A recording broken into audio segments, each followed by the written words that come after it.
Bliss and Grit is an entirely listener-supported show. Supporting us is also designed to support you through keeping the episodes rolling, but also through rewards for your donation, like a getting started guide, a private forum, and downloadable meditations. To become a supporting member, you can visit patreon.com/bliss and grit.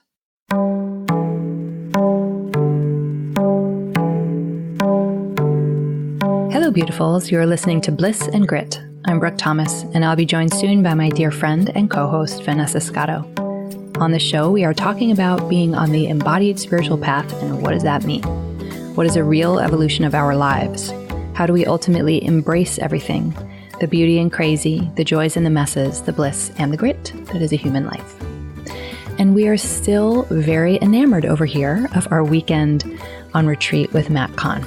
So we decided to zoom in a bit on a day of the retreat where we very much dove into forgiveness. It was a really depthful experience, and so, as usual, we're attempting to convey a transformative experience with words. And also, this is millennia-old spiritual wisdom, to forgive. How do we forgive? How do we forgive ourselves when we can't yet forgive? How do we at least move towards forgiveness and soften in that direction? And also really, let's look at the perks. Let's talk about the benefits of actual lived forgiveness instead of the typical you should forgive. You will be a good person if you can forgive platitude that we get. Ultimately, the internal process of forgiveness can be the most powerful healing remedy, both for ourselves and also for the world. If you're enjoying the show, we would be thrilled if you left a review on iTunes or on our Facebook page. You can head to blissandgrit.com to subscribe for our weekly digest of the resources we are loving.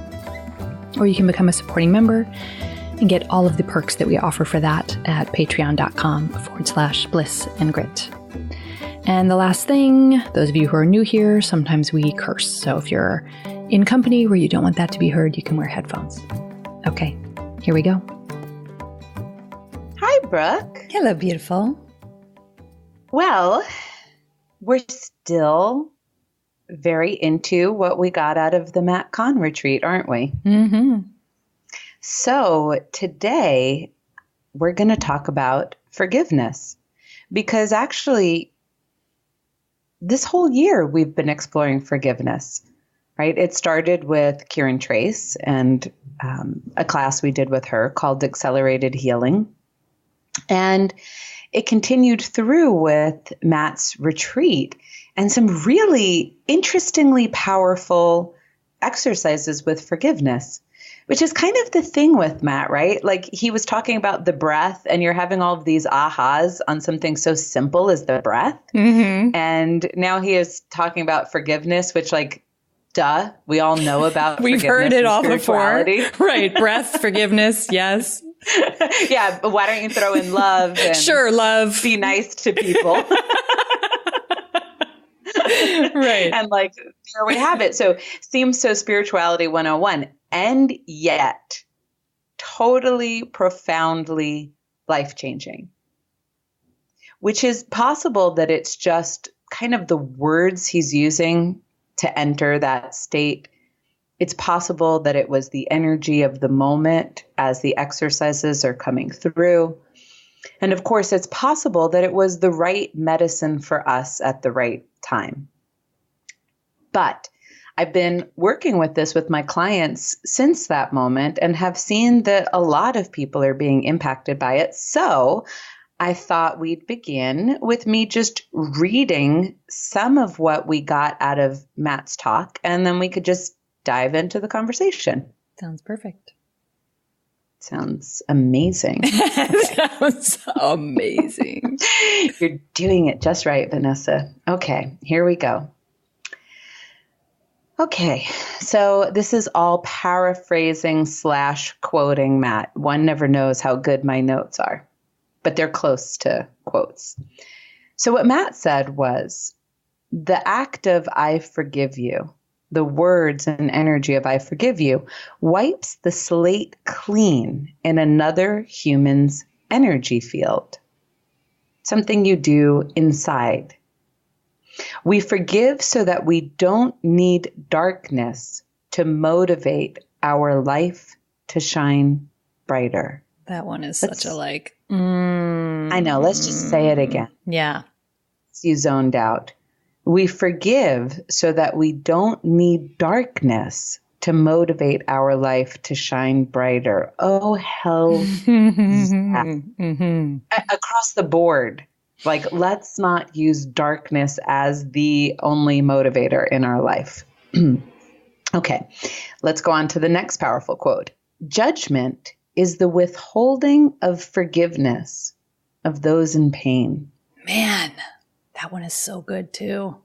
Judgment is the withholding of forgiveness to those in pain. For those. Yes. Ooh, and we do that. Ooh, we don't want to get it, but we do it. Oh, yeah. We'll come back to that faux show. We all need pain. Oh, I'm sorry. We all need to be cleansed of our pain. So we need to be forgiven. We all need to be cleansed of our pain. So we need to be forgiven. And you can think of mercy as may there be an end of your pain. We love that word mercy from Jeannie Zandy, right? Mm-hmm. Mercy to the humans. And it's like imagining the idea that mercy is just, may there be an end to your pain, that's a level at which we can practice the forgiveness practice. May there be a level, an end to your pain. And then this last little bit, hell is how we experience life when we are unaware of the power of forgiveness. Forgiveness resolves pain and it gives us our power back. With forgiveness, you become the liberator. I'm just letting those all drip in. So good. I feel like I want to spend the whole episode just going, just super helpful. Who doesn't want to listen to a whole hour of that? Boy, the more we awaken, just the better we're it just gets really super interesting on the podcast when all we're doing is going, Feel that. Yeah. So I'll speak for myself. So we did almost a full day on forgiveness there, didn't we? It felt like, it's so hard to know what I'm actually recollecting, but it felt like one whole day's theme was forgiveness practices. Yeah, for sure. Close to that. And I really did leave in this funny way. Like, I know we talked about forgiveness and we were guided through forgiveness practices. And I feel, so much lighter and so different. And yet I cannot explain anything of what just happened. Like, I can't remember it. I can't describe it. I don't know. And then I came home from the retreat.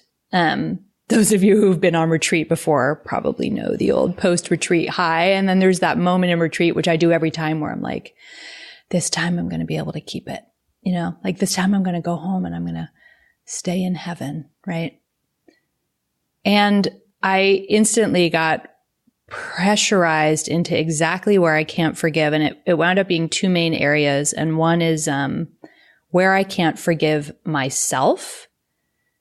And I think that for a lot of us, like, it's funny because we can, as sensitive people and as empaths, we can feel like that's selfish. But I think for a lot of us, the inability to forgive ourselves can be one of the more tenacious places to learn how to forgive. And then the other place that I've really been challenged to forgive is, how do I forgive my mother? And not in like a Psych 101 way, like where I have some concrete idea of early childhood wounds or anything. More like in our actual day-to-day interactions, like, I love this person. I see her fairly frequently because she lives in the same town as me. And man, I don't know if anyone listening has had this experience, but I spend, a sizable portion of my time having mental arguments with her and about how I'm going to shake her out of her naivete so that she sees things my way. And I'm sure she's doing the exact same thing. And the place where we butt heads mostly is political. And it's been so interesting because it's like we had this deep steeping into forgiveness. And then like I come back to my life. And I get to have the very human experience of, even after all that, like not knowing how in the most tenacious places for myself, not knowing how to move towards forgiveness in these two really lump-like, hard to forgive places. And the best that I've got, like, I'll be curious to hear you riff off of this and what your thoughts are, especially as you've been working with clients around this. The closest that I've got, like, first of all, it's almost like I'm being tormented because it keeps its meaning, whatever, consciousness or whatever, bringing forward all the thoughts about why I can't forgive myself. And then lots of mental arguments with my mom that I just catch constantly doing the mental arguing with my mom. And then I can't move towards forgiveness. And so the best I've got is like, I wish I could, which is also from Matt Kahn, like find a step you can actually take, right? Because you have to, and one of his spiritual rules, right, was, to heal from your pain, you have to go through it honestly, meaning you have to really realize when you can't go there quite yet. And so to go through it honestly, to go through it dishonestly would be to say, oh yeah, I'll say the thing and I'll say it every day, and shut up, mind, stop mentally arguing with your mom, and shut up, mind, stop, giving yourself evidence about why you personally don't deserve to be forgiven by yourself. And you're personally the worst person in the world who's made the worst errors, and instead to just do the step I can take, which is basically a prayer, just a really sincere prayer of, I wish I could find a way to forgive my mother and let go of this mental banter and arguing. I wish I could find a way to forgive myself. And then just kind of let it do its thing, knowing, like, having faith that eventually, like, if that's a genuine wish from my heart, and it is, that it will find its way to me. And right now, I don't know, it's a mystery why, but I just haven't been able to unhook those particular hooks. As I'm listening to you, I'm thinking about this isn't going to be the right language, but sort of the power of individual experience. I'm thinking about how John Lockley was talking in our other episode, like when people say Kundalini and people say past lives, and he's like, what are you exactly talking about? Like, break down the experience for me. So I'm just imagining there could be 6 people in front of me who can say, I'm struggling with coming to a place of forgiveness with my mother.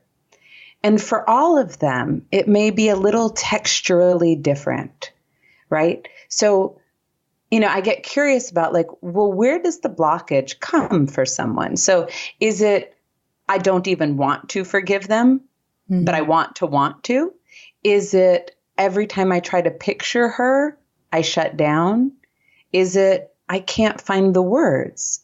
Because one of the things I thought was very helpful about what Matt did, and that I am able to then support my clients in, which is different than if I was doing this practice for myself, is he gave us words. And one of the things I noticed was his words helped me soften into what forgiveness really felt like how forgiveness took shape. So maybe there's something about the word forgiveness that has gotten corrupted over time, the way words can kind of be projected upon and corrupted, so that it still means, no matter what our rational minds say, sort of absolution, like you get a pass. Yeah, right. We still feel like we're giving the pass. I feel there might be a little of it, right? Like, so if someone's doing something shitty or engaging in a way that we find inappropriate or unethical or whatever the case may be, we still have this energy of forgiveness is a pass on that. Like, I forgive you, and then now what? Right. Right. Like, and now you just I've do the told things you do. Yeah, it's okay to, whatever. These unethical things. And of course, baked into that is some idea that we have to stop people from doing unethical things, and that we actually can. Right? That we have control over your mother's politics. Right?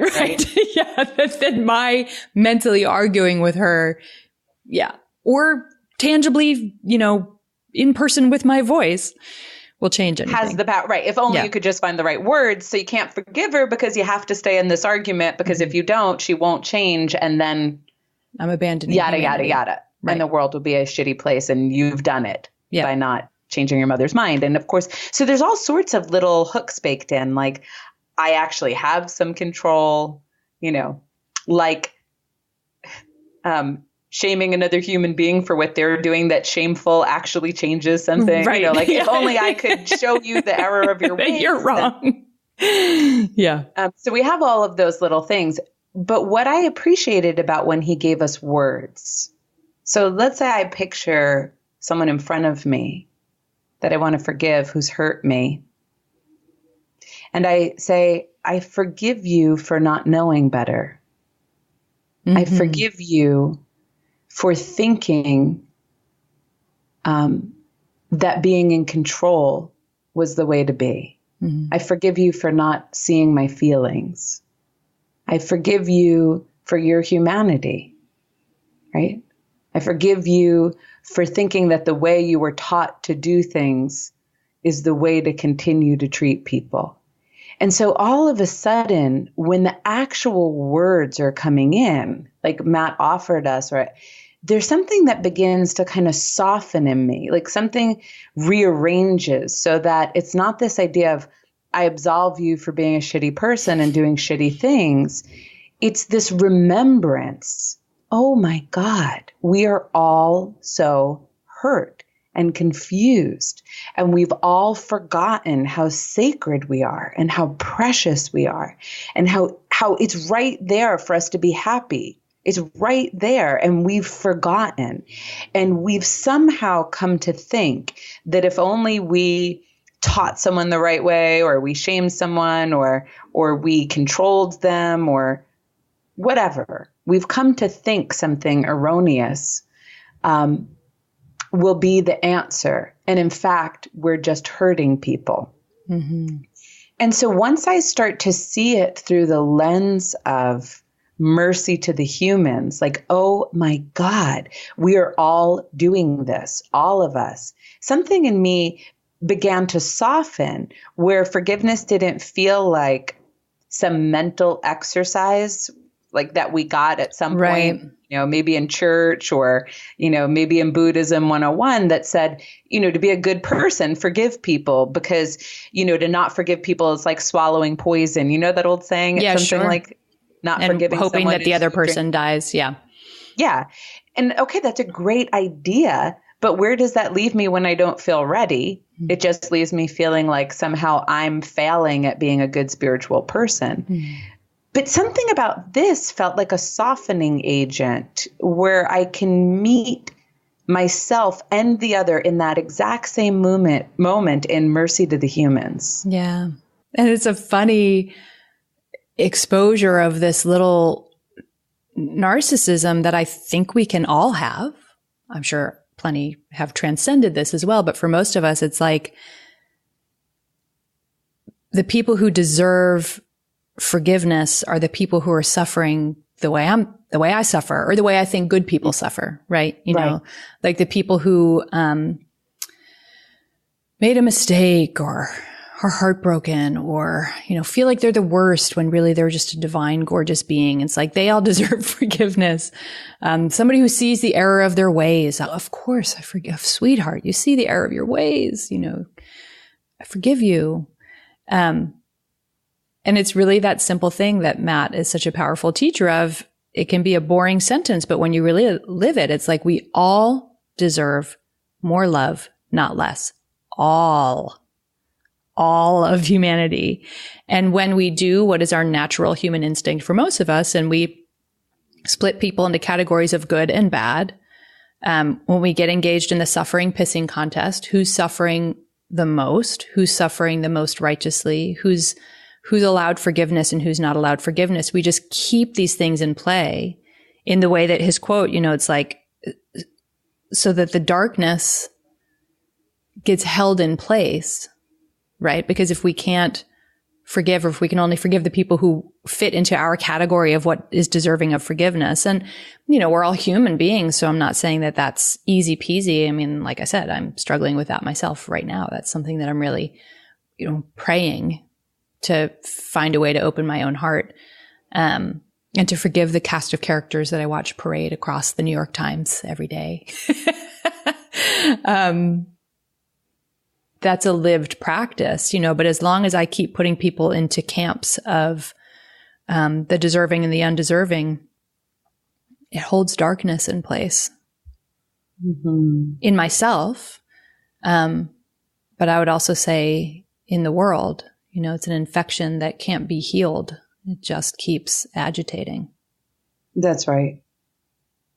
I remember once Pema Chodron talking about, I can't remember if it was forgiveness or compassion, since they're like such close sisters. Twinsies. Yeah, twinsies. And she was saying something about, I know. It was like the may you be happy, may you be free, may you be loved, those kinds of aspirations that we share in Buddhism. And that we wish that it's a compassion practice, even for those we have problems with. So if we were to just imagine, I don't know, someone like Donald Trump or something I don't know. Let me, for example, pick someone named Donald Trump. I don't know. You ever heard of that guy? If not, check the news. I'm sorry if you like him, but just to out my own difficulty in relating to his character. And so whoever's bothering you, if you were to picture them, your brother who's been unkind to you, your uncle who's been verbally abusive, whatever the case may be. What Pema was talking about is you wish them happiness. And here's why Pema shared is because if they were happy, they would not do this to you or anyone else ever again. Remember, we're talking about genuine happiness, not pleasure, not I'm in a good mood because I'm in a yacht. I got the big house. Right, exactly. Look at me, I'm on top of the pile. That's not what we mean. We're not talking about that. We're talking about wishing that someone's heart will open into a state of natural peace and joy and contentment, which is the resting state of awakening. And that if that was to happen to them, they would see through the eyes of compassion, they would see through the eyes of love, and they would no longer be your tormentor. So Pema said, this is why we seek to want. We pray to want. I wish I could. Such a great starter for a prayer. I wish I could even want a little bit to move towards this. Practices like compassion for others or forgiveness practices. And I like when Matt says that it makes you the liberator because, sometimes when I talk to clients, I feel it's appropriate to note when someone has been victimized by someone else. I feel it's appropriate to note, especially when something bad has happened to someone, something very unjust, something especially when they were young or they didn't have power to change it because of the politics or culture. I feel it's appropriate to say, you were victimized. And that's why you feel such a way. And yet, what we can observe in terms of our own happiness, our own well-being, our own lightness, our own brightness, our own functionality, is that when we get smushed into the identity of victim, it's highly problematic for us. It's like torture. I feel like whenever I've felt corralled, like compressed into identity, as in I, Vanessa, am a victim, period, end of sentence, what happens is I feel powerless in my life. And I feel like I can't change anything because these are all what define a victim, right? We're powerless. We can't change anything. So all of those things get stirred up and I can lose access to the depths of this being, which is so powerful, beyond measure, beyond conceptual reality. And I mean all of us, right? So what I like is this idea of forgiveness being the liberator It's your liberator. And because energy is real, even if you only say it inside your mind, it is the liberator of the other. Mm-hmm. And it allows them, it invites them one step closer to their own light and one step closer to dropping the patterns of behavior that are leading to suffering for themselves, for you, and for others. Yeah, and this is starting to expose the really important shadow side of forgiveness, which is codependency. So I know that we're not supposed to make all or nothing rules on the spiritual path, but I have one. Uh-oh. Are you ready? Ready. Never tolerate abuse. Never is abuse okay. So sometimes people can use forgiveness practice as a way to, particularly are we very sensitive, empathic souls. We can be very codependently wired, and it's like, oh, I can stay here and take it because I can forgive, and because I'm trying to free them, right? Like I'm trying to free their darkness and their heaviness by just being here in the abuse with them, tolerating it, and transmuting it, because every time they hurl abuse at me, I transform it.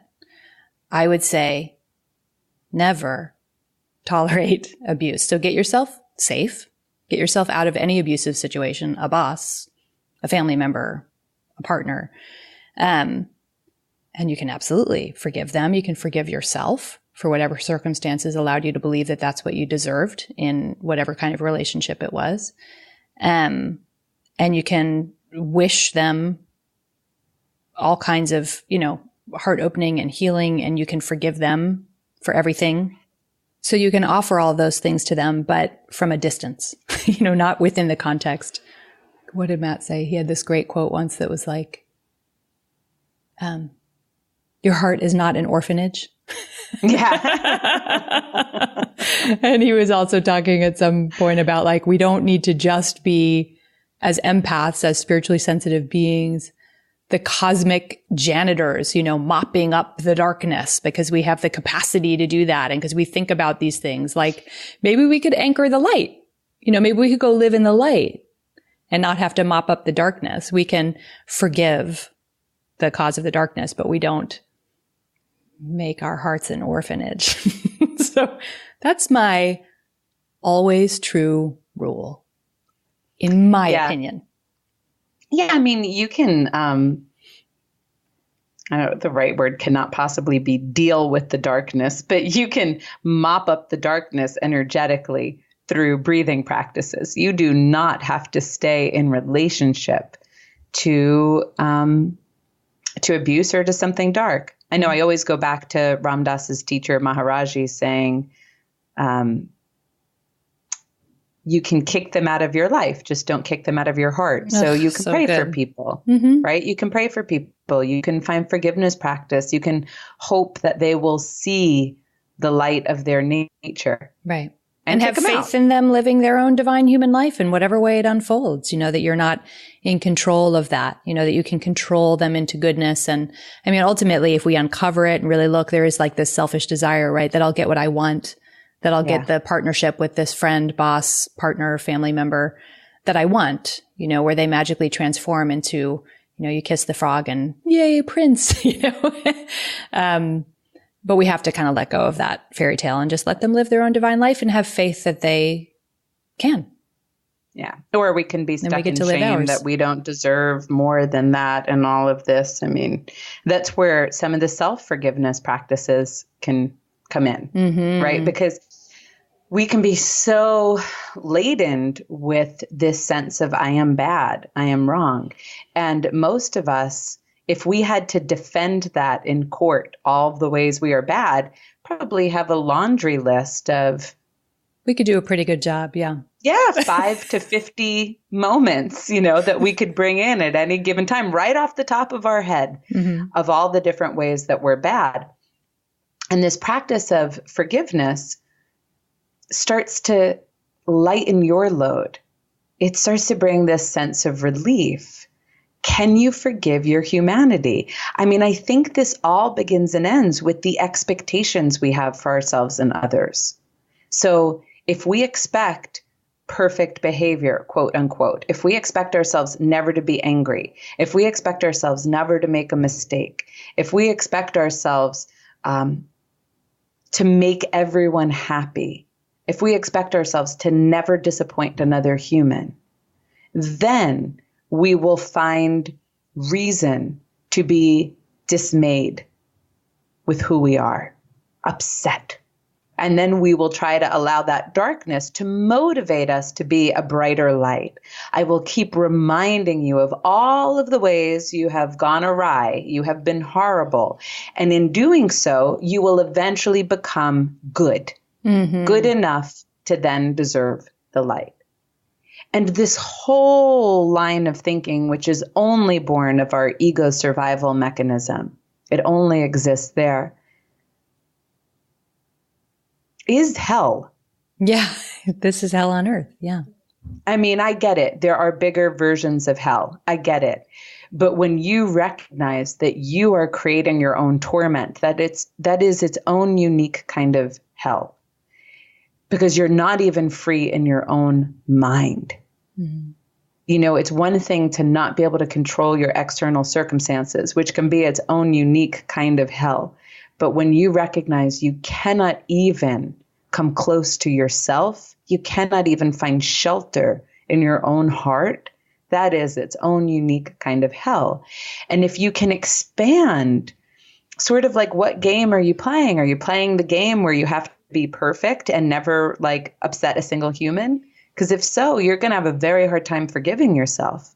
But if you're playing the game where you want to recognize humanity for what it is, and the preciousness and sacredness of this beautiful journey, you know, then you forgive yourself the same way as you'd forgive anyone, right? Like there's no separation. I think what I like about this forgiveness practice, so just to give some context for how Matt began to share it, is I guess he was exploring the concept of forgiveness. And one day he started walking around town and in his own mind looking at people and saying, I forgive you. Right. Now, this wasn't an elitist stance, as in Matt's better than people. Right. I'm anointing you as, right. Now go to God. Yeah. I am God and I have now granted you freedom. It's not like that. It was this beautiful place of recognizing every single one of us is in pain. And most of us are withholding forgiveness from ourselves. Mm-hmm. And if someone can just wish for us mercy, love, forgiveness, by all means, coming your way, be the light that you are, you're free, that energetically it opens something, both in the person wishing forgiveness and in the person who doesn't even know it's coming their way, but just may feel something different, right? So he's walking around and he's doing this. And what I appreciated about it, when I work with clients and in that moment with Matt, and you're finding forgiveness for the other and then forgiveness for yourself, right?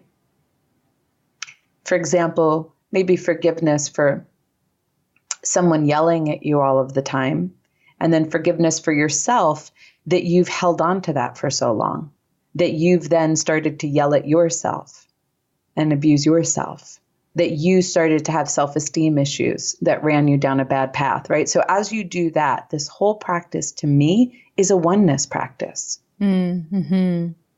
It is recognizing we are one and the same. So whether I begin with trying to find forgiveness for others in the world, starting with easy people I don't know, a stranger on the street, like, I love you, I forgive you. All is forgiven. May you be free. Mercy to you. Yeah. All is forgiven. I don't know you. And then you go to harder and harder people, right? Like leading all the way up to your parent if you're mad at them.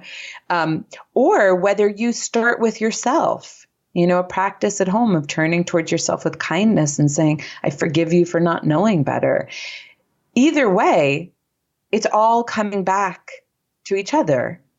Right? The same way as compassion does, it goes to the same place in the brain. There's no separation between compassion for another and compassion for the self on a neurobiological level. So whatever gateway we can start to work with this energy of light and release and recognizing humanity and making space, the more light everything becomes. Yeah, the word mercy is helpful too. I have found that helpful in coming back from the weekend with Matt, that really lovely oneness practice that I can just be at the grocery store. And again, it's not this superior, I have the power to whatever.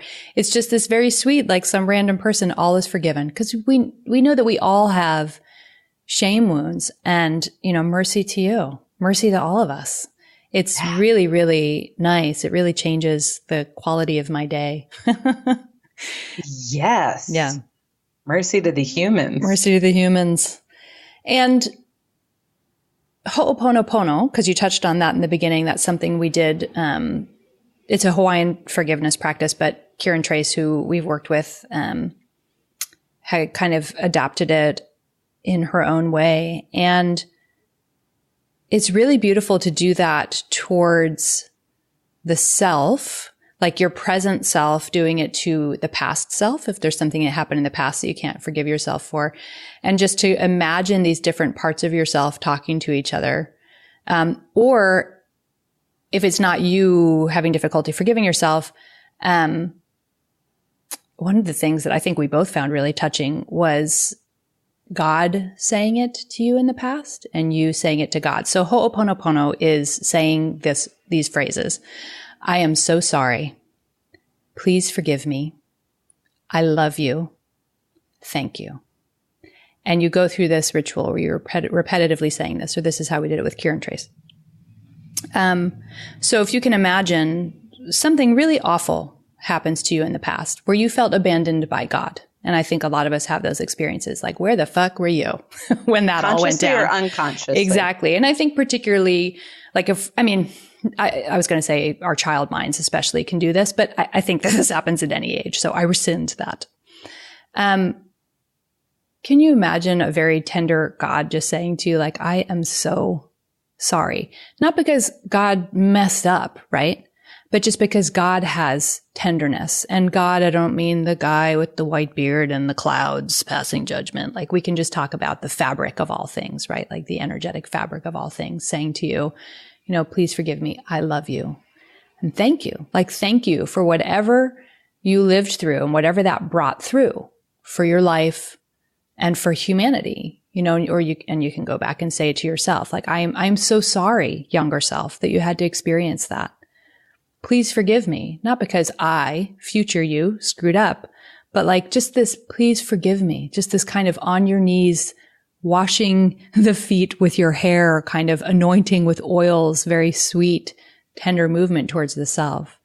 I love you and thank you. Thank you for being the human who lived through that. It can be really powerful to go through that. And I spent some time this summer on emptiness bed rest where I would block off days at a time and just be home doing Ho'oponopono, to myself and others, and just going through that. And because it does, you really feel how tangibly it lightens the load. You feel literally lighter in your body and in your emotional being. Yeah, this is one of those places where I should probably say this every episode. It's like, don't take our word for it. Yeah, totally. It. Exactly. Never take our word for it. Most of what we're talking about will only make sense when you have the experience of it, because what we're fumbling to do is articulate experiences we're having. Yeah. So when I did that practice, Ho'oponopono with Kieran, which is not the first time I've done it, Ho'oponopono is the basis of Hawaiian shamanism. And I had met a Ho'oponopono practitioner years back. I had even taught a workshop on Ho'oponopono. And I have many stories about it that maybe will be appropriate to share. But when I did the class with Kieran, which is her accelerated healing class, some of you listening are in it right now. So shout out to you. Good luck. Blessings. It goes quick. It's accelerated for a reason. when I did it and God asked for forgiveness and I asked for forgiveness from God, because those were the two added movements that were unfamiliar to me. I had zero idea. First of all, I usually don't use the word God.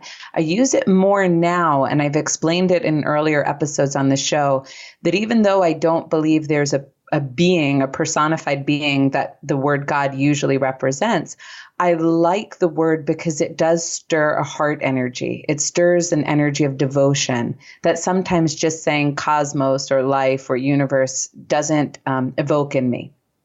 So I had no idea I was needing like God to acknowledge me. Like I had no idea. There was nothing conscious about it. I was spiritual, but not religious. I never had a divide or a sense. So I'm going through this practice, seeing some moment in my childhood, apologizing to the child and all of this. And then here comes this imaginal moment where God's apologizing to me. And I burst out crying. The same way I did when I shared a couple of weeks ago that I burst out crying when Matt forgave my family. Like it was unexpected, and it is pre-verbal, and it is possibly not even rational. And that's why if you're listening, you have to just go and try these things to get a sense of, does it take you closer to love? I mean, I think ultimately when we're looking at spiritual teachings, there can be so many of them. And some of them are really pure, and some of them are a little bit contaminated by someone's own beliefs or fears, and you're trying to sort through them. The way I look at it is, does it bring me closer to shame and contraction, or closer to love and openness and peace? And if it brings me closer to love and openness and peace, I'm going to hang out with this a little while, and I'm going to keep practicing and feeling into it.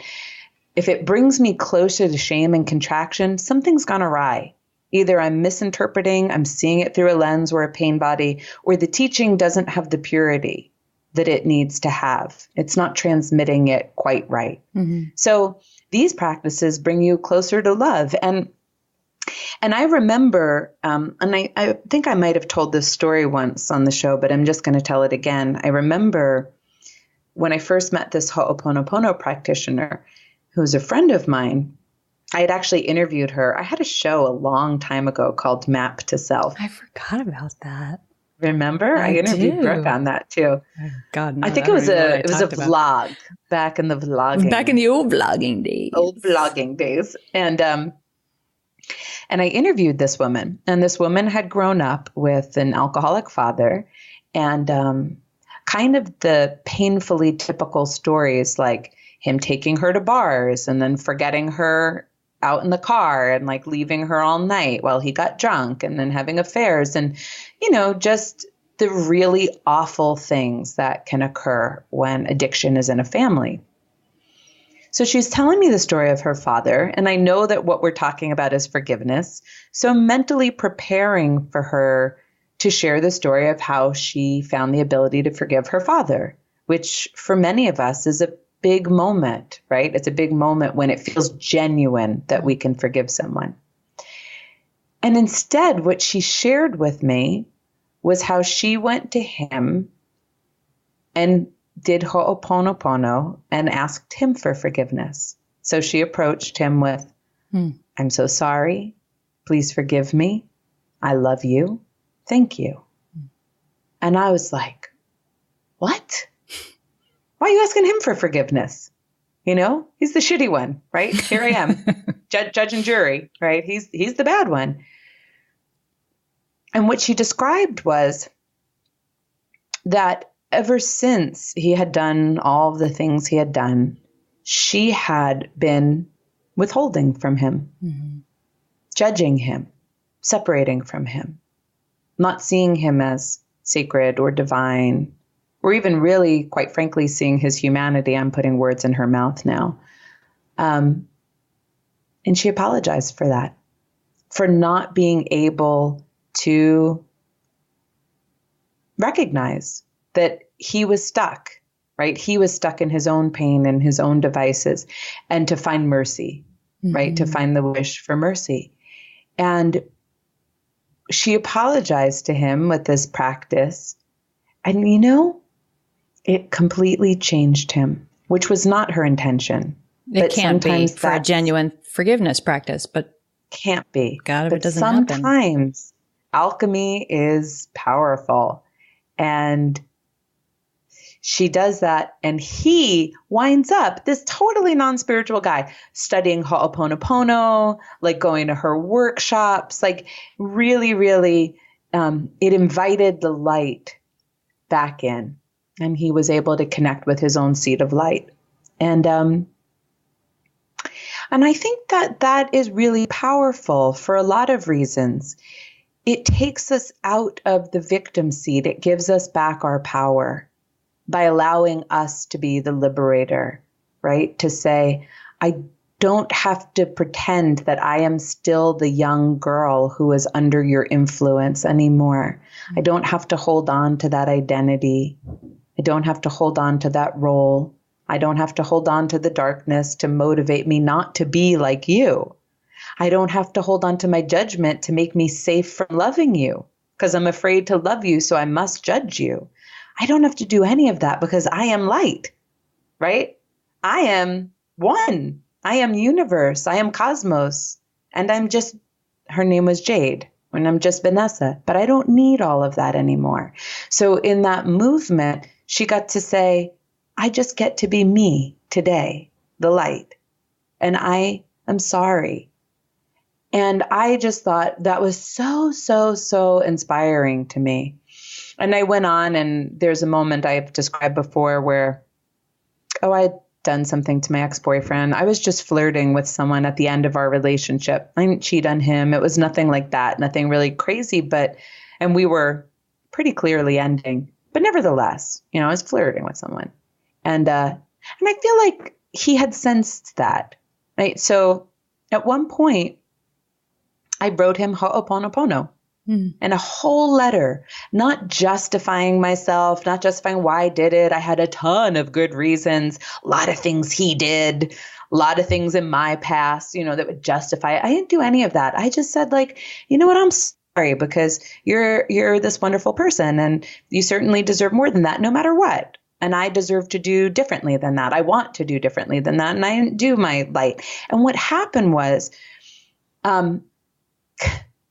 some people will think that it's like their ego pride can't stand that. To me, it was like exactly the opposite. It was such a relief.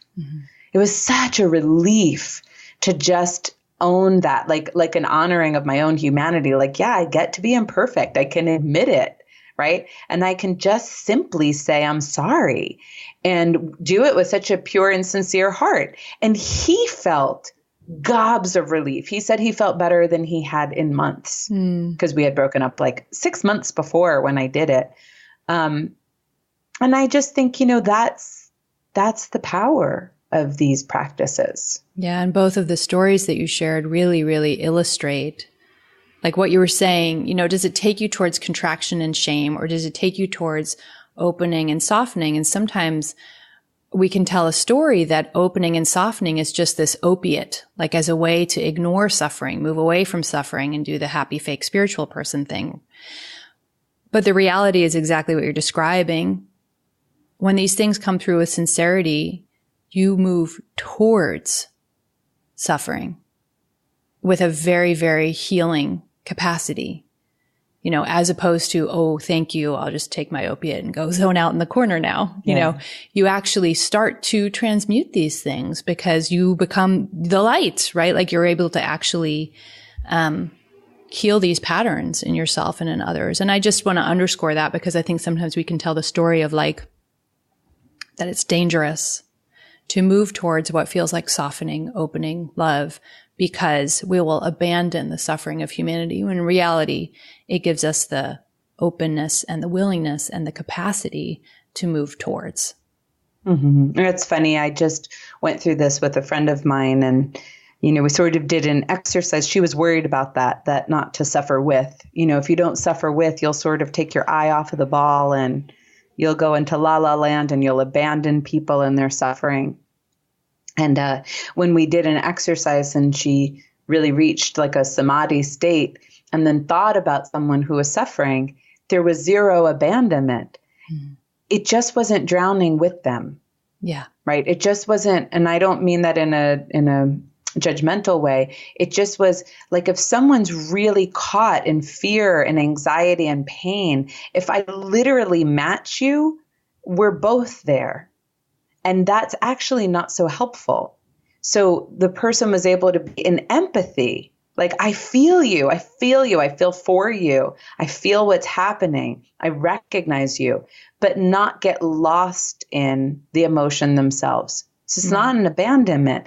And what I've been noticing since we'll see how long it lasts, but since I've dropped shame, is it only gives me more energy. Yeah.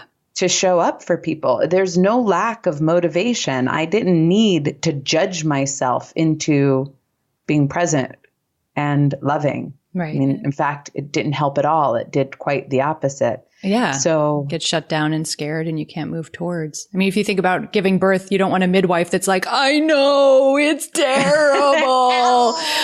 Doesn't it hurt so much? You want the midwife that can be like, babe, I know you're amazing. You got this. Okay. It's awful. I'm here. You can do this. You want a psychologist to do the same thing. Totally. I mean, if you're talking to a therapist who got lost in your emotion and you're both sitting there like crying at the very same level. Not helpful. Super not helpful.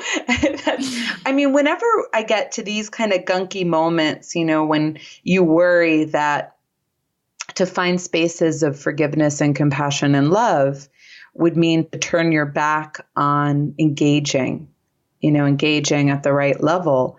I just go to people I admire. I think about people like Nelson Mandela. And I think about, Nelson Mandela at first, he was pretty much engaged in quite intense action. I mean, he was engaged in violence and everything like that. But where he landed once he got into a position of power is really, we have to forgive these people. We have to, because if we go into a cycle, the cycle never ends. And the Dalai Lama is in the same exact position. Yeah. If we go into a cycle, where violence begets violence and anger begets anger and shame begets shame, there's no way out. And what we want first and foremost is a loving world, a world where this doesn't happen anymore, right? And so I don't think that forgiveness creates passivity. I think it brings in the most centered, peaceful level of clarity, because we're no longer being clouded by the fears and the pain bodies and the judgments that were inhibiting our vision. Amen to that.